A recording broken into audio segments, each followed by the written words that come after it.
మెదక్ జిల్లా Narsapur echo park కాటేజీలు రాష్ట్ర అటవీ పర్యావరణ దేవాదాయ శాఖ మంత్రి కొండా సురేఖ చేతుల మీదుగా త్వరలో ప్రారంభోత్సవానికి అటవీ శాఖ ఆధ్వర్యంలో చేస్తున్న ఏర్పాట్లను కలెక్టర్ టీఎఫ్ జోజీ అటవీ శాఖ సిబ్బందితో కలిసి పరిశీలించారు. ఈ సందర్భంగా ఆయన మాట్లాడుతూ నర్సాపూర్ ఎకో పార్క్ కాటేజీలు సాధ్యమైన త్వరగా యాత్రికులకు అందుబాటులోకి తీసుకురావడానికి అటవీ శాఖ ఆధ్వర్యంలో ఏర్పాటు చేస్తున్నారని తెలిపారు. నర్సాపూర్ ఎకో పార్క్ లో యాత్రికుల సౌకర్యార్థం సుమారు 42 కాటేజీలు పీపీపీ మోడ్ లో అటవీ శాఖ ప్రైవేట్ యాజమాన్యం సహకారంతో నిర్మాణాలు పూర్తి చేసుకుని త్వరలో ప్రారంభించుకుని యాత్రికులకు అందుబాటులోకి తీసుకొస్తామని తెలిపారు.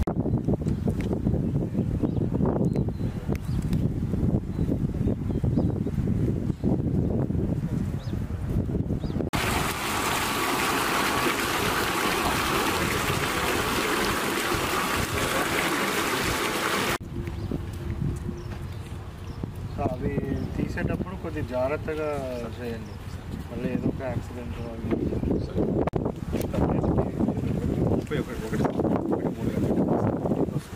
వాటర్ యాక్సిడెంట్ వచ్చేస్తుంది. మనకి ఇక్కడెక్కడ అటువైపు అనిపించే ఉంటుంది క్యాచ్మెంట్ ఫారెస్ట్ కాబట్టి అది క్లీన్.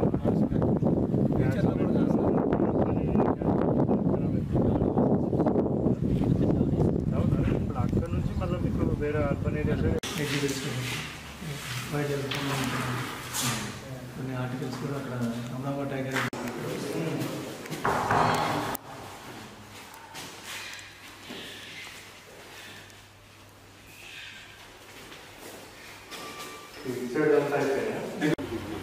కానీ ఒక చిన్న కన్ఫ్యూషన్ ఏంటంటే వ్యూ బ్లాక్ అవుతుంది. చిన్న ఆలోచన అక్కడ లేకపోతే అట్లా పెట్టవచ్చు మీరు green fencing type, so open close లాగా, సో వాళ్ళకి ప్రైవసీ అనుకోవాలన్నప్పుడు క్లోజ్ చేసుకోవచ్చు.